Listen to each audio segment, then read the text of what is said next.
humanitaire en Crimée. Et je dois être franche avec vous. Pour moi, c'est ce qui est le plus important, c'est qu'aujourd'hui, il n'y a personne de ma famille qui souffre. Il n'y a personne de ma famille qui... Ouais, je vais essayer. Oui.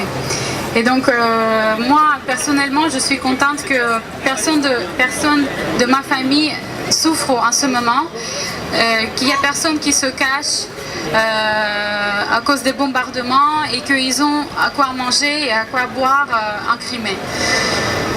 Donc, concernant la situation et la catastrophe humanitaire au sud-est de l'Ukraine, il faut dire que ce conflit, il dure.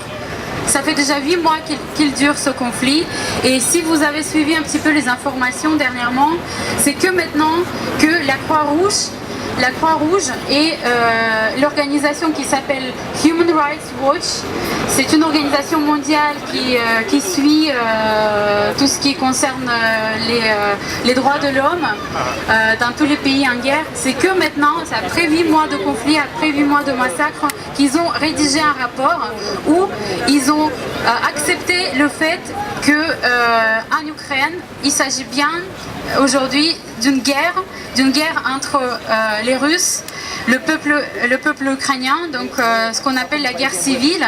Et il faut savoir que juridiquement, ce statut de la guerre donne aussi les droits aux combattants. Donc les gens aujourd'hui, quand on lit les articles de presse, qu'on les appelle les terroristes, on les appelle je ne sais pas, on les appelle les terroristes pro-russes, etc.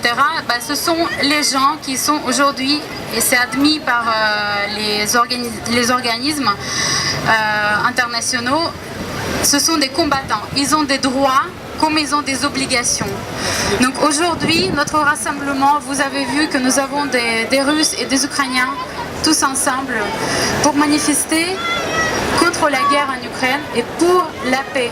Et c'est ce que nous avons constaté, c'est qu'aujourd'hui en Europe, il y a tous les mouvements, toutes les voix se prononcent pour la solution militaire du conflit. Et c'est ça ce qui est inadmissible pour nous, c'est qu'aujourd'hui on n'entend pas des voix qui vont se prononcer pour la solution vraiment pacifiste. Et moi, je demande à tous les Européens, à tous les Français de vous prononcer pour la paix. Parce qu'aujourd'hui, il faut savoir que l'Ukraine se trouve à 3 heures de vol en avion de Paris. 3 heures de vol en avion, et vous êtes en Ukraine, dans le pays où il y a ces massacres que vous avez vus sur notre stand, où il y a des enfants de 10 mois qui sont tués, des enfants de 5 ans qui sont tués avec 30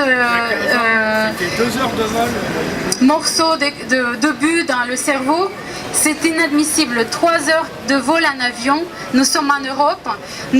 Aujourd'hui, nous assistons à cette ignorance très dérangeante, à cette ignorance et à une sorte de barbarie moderne. S'il vous plaît, ouvrez vos yeux, ouvrez vos cœurs. Nous ne voulons pas de cette guerre. Nous sommes 2 peuples, 2 frères, et nous voulons de la paix.